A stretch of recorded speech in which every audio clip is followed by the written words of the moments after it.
Hello guys, आज हम ओबीजी के मल्टीपल चॉइस क्वेश्चंस के बारे में स्टडी करेंगे।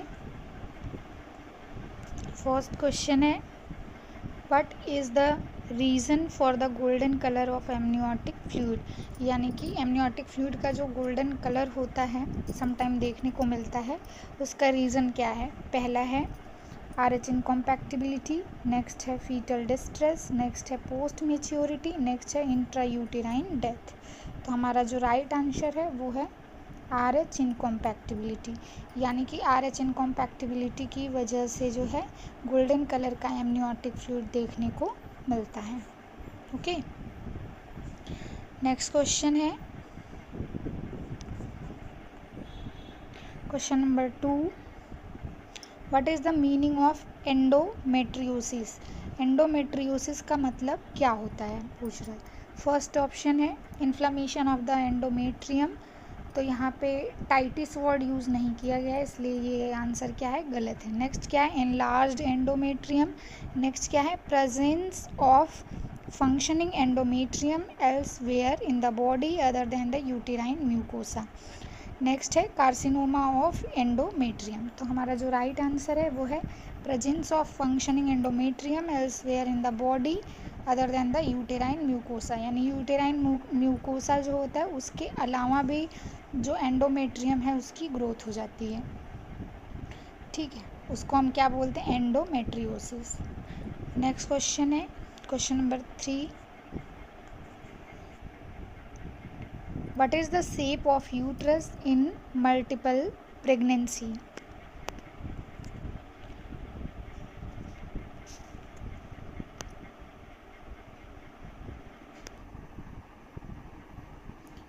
फर्स्ट ऑप्शन है पैरीफॉर्म, सेकंड ऑप्शन है राउंड, थर्ड ऑप्शन है ओवल, फोर्थ ऑप्शन है बैरल। तो हमारा जो करेक्ट आंसर है वो है बैरल शेप। बैरल शेप का होता है मल्टीपल प्रेगनेंसी अगर है तो यूट्रस का शेप। ओके, बैरल शेप मतलब ढोलक के आकार का। ओके, नेक्स्ट क्वेश्चन है question number 4, what do you mean by fetal macrosomia. यानी कि फीटल मैक्रोसोमिया का मतलब क्या होता है ये पूछ रहा है।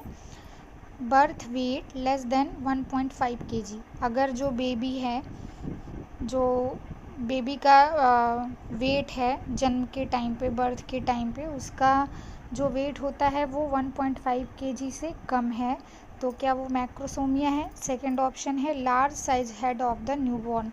यानी जो न्यूबॉर्न बेबी होते हैं उनके हेड का साइज़ अगर बड़ा है तो वो मैक्रोसोमिया है। नेक्स्ट है फीटल डिस्ट्रेस, यानी फीटल डिस्ट्रेस अगर प्रेजेंट है। नेक्स्ट है birth weight more than 4.5 kg।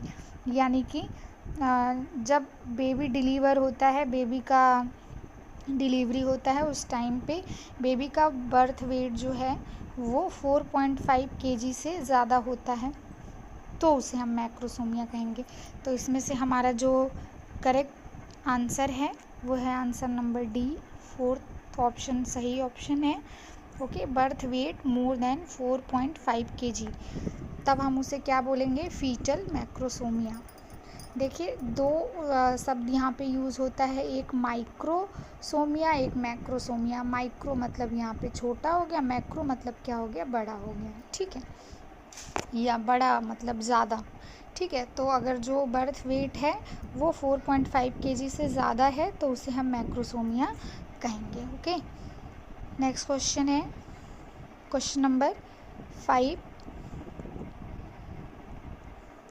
which pituitary hormone is to stimulate the secretion of breast milk from the mammary gland। यानी कि कौन सा पिट्यूटरी हार्मोन जो है वो मेमरी ग्लैंड से मिल्क सिक्रीशन को स्टिमुलेट करने का काम करता है। पहला प्रोलैक्टिन, सेकंड है वैसोप्रेसिन, नेक्स्ट है ल्यूटिनाइजिंग हार्मोन और नेक्स्ट है HCG हार्मोन।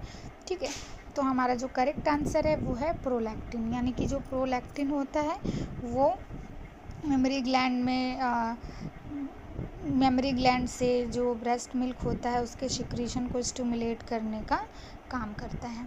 ठीक है, क्वेश्चन नंबर नेक्स्ट है question number 6, absence of semen formation is known as, यानी कि अगर किसी मेल में सीमन फॉर्मेशन नहीं हो पा रहा है, एब्सेंट है, तो उसको हम क्या बोलेंगे? आंसर नंबर ए है एस्पर्मिया, नेक्स्ट है एजोस्पर्मिया, नेक्स्ट है एस्थेनोस्पर्मिया और नेक्स्ट है टेट्राटोजोस्पर्मिया। ओके, तो जो हमारा करेक्ट आंसर है वो है आंसर नंबर ए एस्पर्मिया। ए का मतलब यहाँ पे क्या है? एब्सेंट। ठीक है, एस्पर्मिया यानी जो सीमेन है, सीमेन का फॉर्मेशन नहीं हो रहा है या वो एब्सेंट है, तो उसे हम बोलेंगे एस्पर्मिया। ओके, नेक्स्ट है question number 7। Causative organism of syphilis. Syphilis का जो कॉजेटिव ऑर्गेनिज्म है वो इसमें से कौन सा है? क्लेमाइडिया, ट्रिकोमैटिस, नेक्स्ट है ट्रिपोनिमा पैलिडियम, नेक्स्ट है पॉक्स वायरस, नेक्स्ट है हीमोफिलस ड्यूकेरी। ठीक है, तो इसका जो करेक्ट आंसर है वो है ट्रेपोनिमा पैलिडियम, यानी कि जो सिफिलिस है वो ट्रेपोनिमा पैलिडियम की वजह से होता है। ठीक है, ये इसका कॉजेटिव ऑर्गेनिज्म है। नेक्स्ट है question number 8। The first menstruation in the female is called as. Female के अंदर होने वाला फर्स्ट मेंस्ट्रुएशन क्या कहलाता है? उसे हम क्या कहते हैं? फर्स्ट ऑप्शन है मेनार्की, नेक्स्ट है मीनोपॉज, नेक्स्ट है डिस्मेनोरिया, नेक्स्ट है एमनोरिया। ठीक है, तो हमारा जो करेक्ट आंसर है वो है मेनार्की, यानी फीमेल के अंदर जो फर्स्ट मेंस्ट्रुएशन होता है उसको हम क्या बोलते हैं? मेनार्की। मीनोपॉज क्या है? बेसिकली अगर हम कहें कि जो मेंस्ट्रुएशन है वो परमानेंटली जो है स्टॉप हो जाता है, यानी कि permanently cessation of menses, it is known as menopause. Dysmenorrhoea क्या है? पेनफुल मेंस्ट्रुएशन को बोलते हैं डिस्मेनोरिया। और एमनोरिया क्या है? कि एमनोरिया का मतलब क्या है कि टेम्पररी जो है वो मेंस्ट्रुएशन नहीं आ रहा है। ठीक है, तो उसे हम क्या बोलते हैं? एमनोरिया। ओके, तो हमारा जो करेक्ट ऑप्शन है यहाँ पे वो क्या है? मेनार्की। नेक्स्ट है question number 9। Inflammation of ovary is termed as, यानी कि जो ओवेरी होती है उसमें इन्फ्लामेशन हो जाने को हम क्या कहते हैं? नेक्स्ट इसमें जो पहला ऑप्शन है वो है ओफेराइटिस, नेक्स्ट है हाइड्रोसील, नेक्स्ट है सेल्पिंजाइटिस, नेक्स्ट है ओफोरेक्टमी। ठीक है, तो रेक्टमी तो बिल्कुल ही नहीं होगा, क्योंकि इसमें जो एक्टमी वर्ड है ये बेसिकली रिमूवल को इंडिकेट कर रहा है। ठीक है, इन्फ्लामेशन है यानी कि आइटिस वर्ड जो है बेसिकली उसको इंडिकेट करता है। तो यहाँ पे ओवेरी के बारे में चूँकि पूछ रहा है, तो ओवेरी के अंदर इन्फ्लामेशन को हम क्या बोलेंगे? ओफेराइटिस बोलेंगे।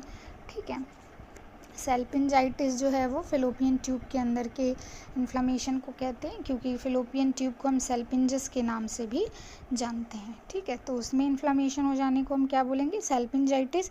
जबकि जो ओवेरी है, ओवेरी के अंदर इन्फ्लामेशन होने को हम बोलेंगे ओफेराइटिस। ओके, नेक्स्ट क्वेश्चन है क्वेश्चन नंबर 10।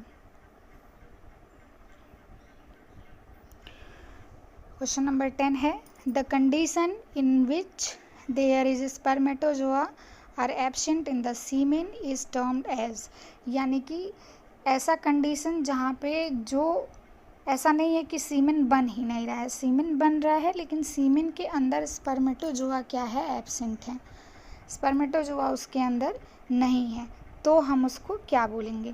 तो हमने पिछले अभी स्लाइड के अंदर पढ़ा था कि अगर सीमेन ही नहीं बन रहा है, सीमेन ही एब्सेंट है, तो उसको हमने बोला था एस्पर्मिया। ठीक है, अब यहाँ पे पूछ रहा है स्पर्मेटोजोआ एब्सेंट है सीमेन के अंदर से, तो हम उस कंडीशन को क्या बोलेंगे? तो पहला ऑप्शन है एस्पर्मिया, नेक्स्ट है एजोस्पर्मिया, नेक्स्ट है एस्थेनोस्पर्मिया और नेक्स्ट है टेट्राटोजोस्पर्मिया। ठीक है, तो हमारा जो यहाँ पे करेक्ट आंसर है वो है एजोस्पर्मिया।